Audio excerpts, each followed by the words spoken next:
ፍልፍል ቲቪ ሰላሙ ወሰናይ ኣብ ኩሉ ኩርናዓት ዓለም ብምዃን መደባት ፍልፍል ቲቪ ተካታተሉ ክቡራንን ከመይ ትኾና ንሎሙ እውን ከምቲ ልሙድ ዝተፈላለዩ መደባት ሒዝና መጺና ኣለና እቶም መደባት እንታይ ይመስሉ ሓቢርና ንከታተል ክቡራንን ከምኡውን ደቅሪመይ ሳብስክራይብ በምህራም ኣባላት ቤተሰብ ፍልፍል ቲቪ ክትኮኑ ደጊመ ብትሕትና ይዕድም ናብ ዘይበጽሑ ንኽበጽሕ ሼር ከምኡውን ኣቦታ ርእይቶ ሃናጺ ርእይቶ ከምኡውን ልባዊ ዝኾነ ነቐፌታ ክትገድፉልና ደጊምና ብትሕትና ንዕድም እምበኣር ናብቲ ኣዳሊናዮ ዘለና መደባት እንታይ ይመስል ሓቢርና ንከታተል ክቡራንን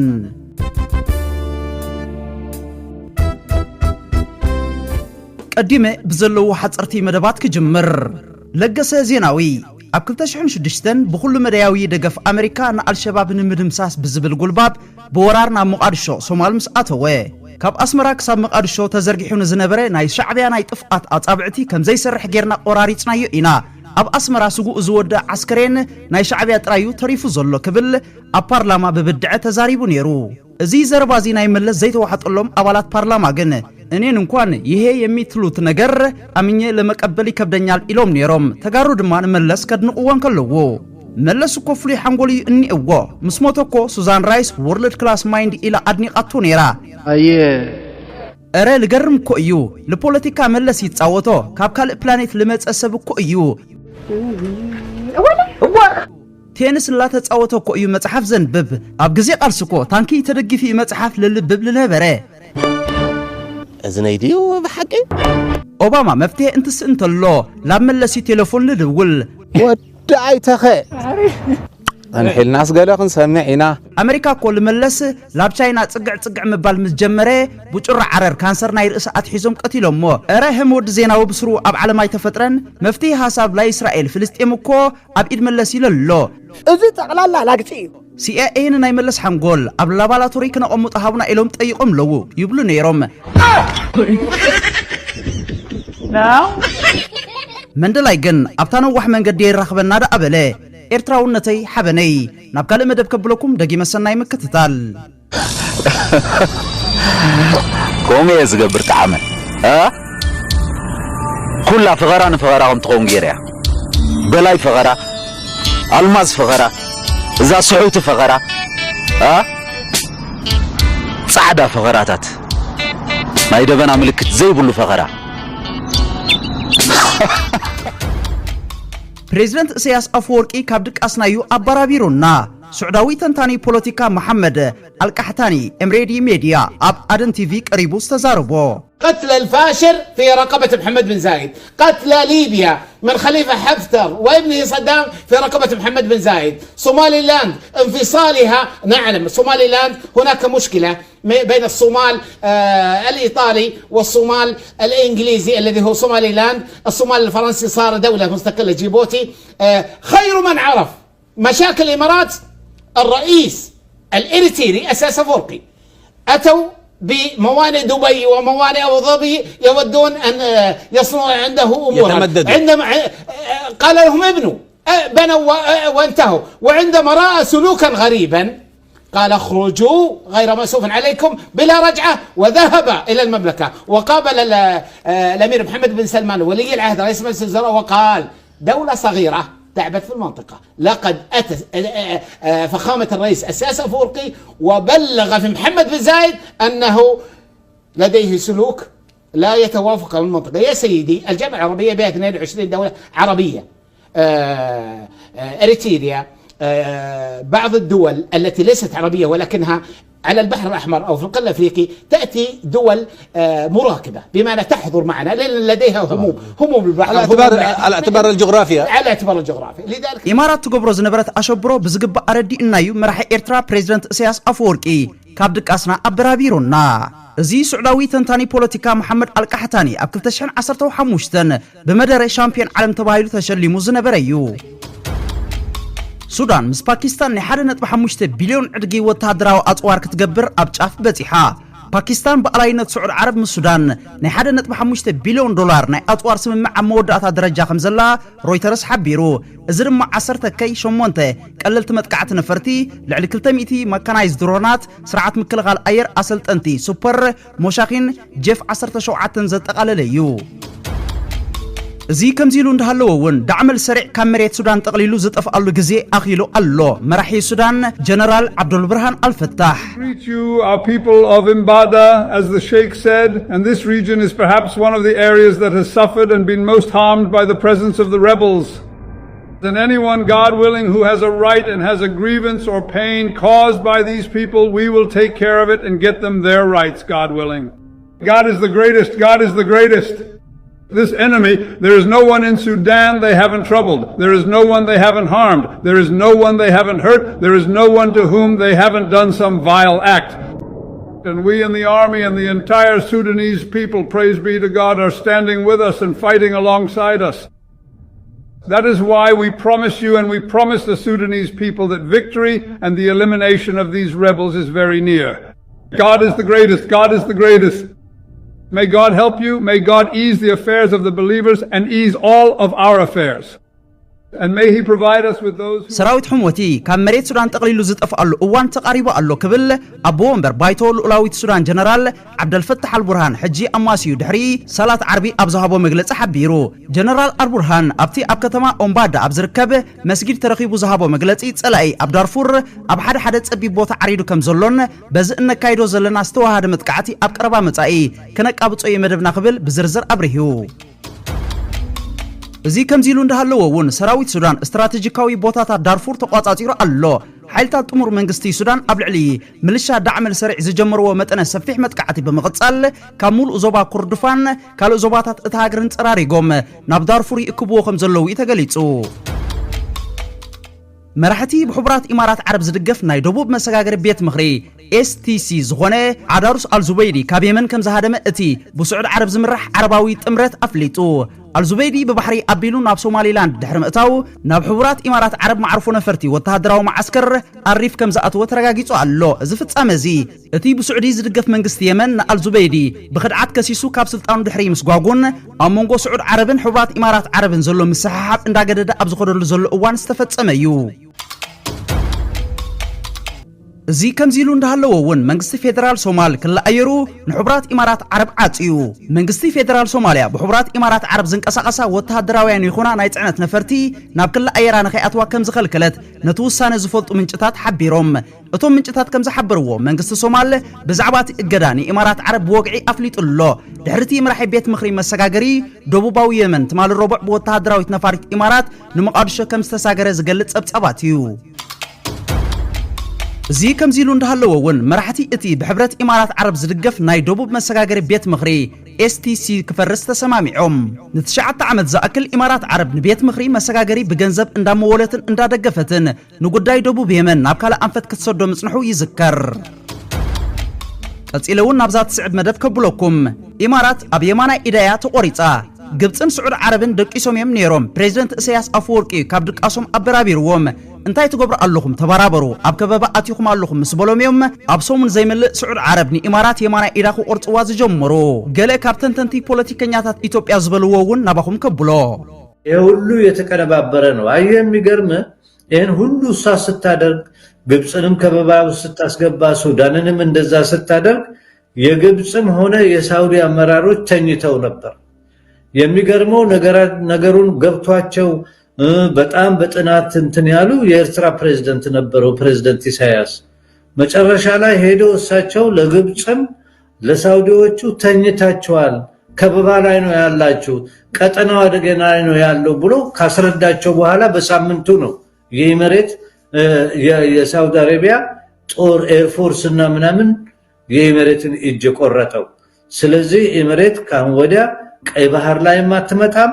ቀስ ብሎ ደሞ ነው የምመኘው ወንድሞቻችን ሶማሌዎች ተባብሮ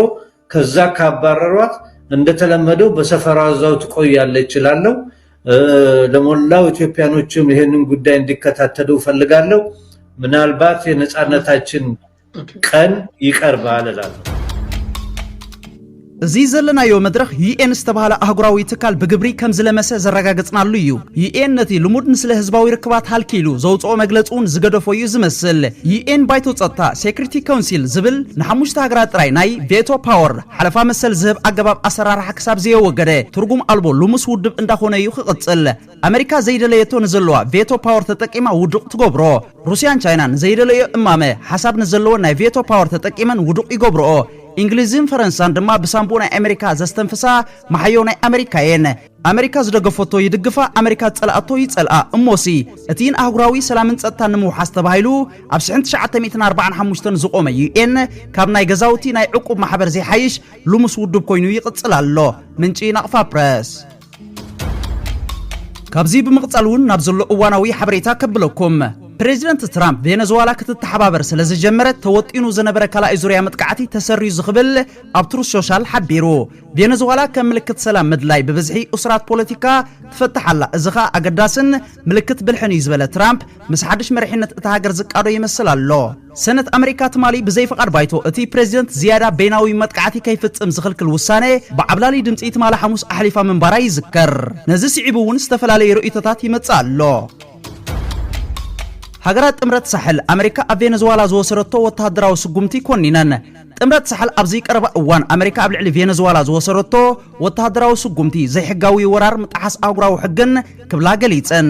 እታ ጥምረት ጭውያ ፕሬዚደንት ቬኔዙዌላ ኒኮላስ ማዱሮን በዓልቲ ቤቱን ኣብ ልኡላውነት ናይ ወጻኢ ሃገር ቅቡል ዘይኮነ ኢድ ኣተኣታታውነት ይኽብላ ኮኒነን እቲ ጥምረት ኣብ ዝሃቦ ሓያል መግለጺ ንባይቶ ጸጥታ ውድብ ሕቡራት ሃገራት ስጉምቲ ክወስድ ጸዊዓ ከምዛ ዓይነት ሓደ ወገን ወተሃደራዊ ምትእትታው ንኣህጉራዊ ምርግጋእን መትከላ ቻርተር ሕቡራት ሃገራት ዘዳኽም ምዃኑ እውን ወሲኸን ገሊፀን እታ ጥምረት ምልኡላውነት ግዝኣታዊ ሓድነት ምትእትታው ዘይምግባርን ዘለዋ ተወፋይነት ደጊማ ብምግላጽ ዝኾነት ሃገር ብሓይሊ ኣብ ልዕሊ ካልእ ሃገር ድሌታ ክትጽዕን ከም ዘይብላ ኣስሜራትሉ መራሒ ኢራን ፕሬዚደንት አሜሪካ ዶናልድ ትራምፕ የጠንቀቕ ላዕለዋይ መራሒ ኢራን አያቶላ አሊ ካሚኔይ ነቲ ዕቡይ ክብል ዝጽውዕ ፕሬዚደንት ዶናልድ ትራምፕ ካብ ስልጣኑ ክውገድ ምዃኑ ተሪር መጠንቀቕታ ኣመሓላሊፉ ካሚኔይ 9 ጥሪ 2026 ኣብ ዝሃቦ መግለጺ እቲ ብወገን አሜሪካ ዝካየድ ዘሎ ጸቕጥታትን ትዕቢትን ንውድቀት እቲ ምሕደራ ከም ዘቃልዑ ብምሕባር ኢራን ንዝኾነ ይኹን ናይ ደገ ጸቕጢ ከም ዘይትንብርከኽ ኣረጋጊጹ ቀጺለን ኣብ ካልእ መደባት ከብለኩም ደጊመ ሰናይ መከታተል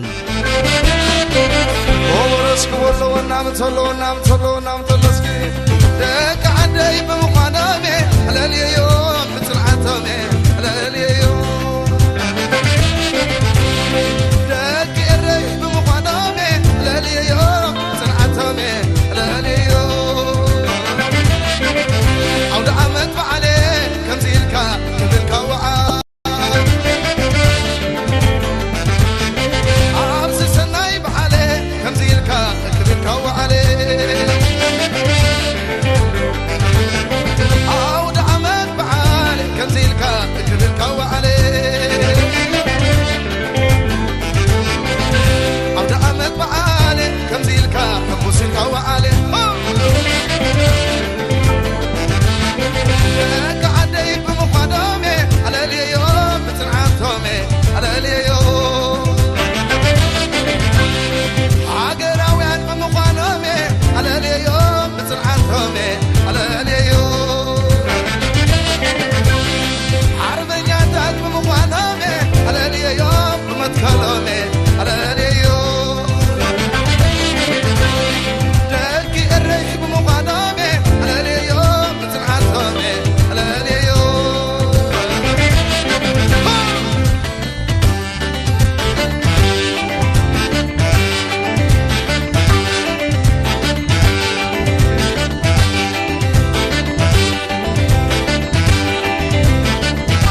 كركبو كنت سمجا أبي كركبو لكي إرنا مساخمينا مساخمين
كبراتن كبرانن كساب بخالي فيديو زملسكم تطعمو سسناي تطعمو دقريمي نعصبات ودقت وهدقنيتنا هاغراو خبرت زلالماو زخرن سماعاتاتنا وترو عوتنا حفاش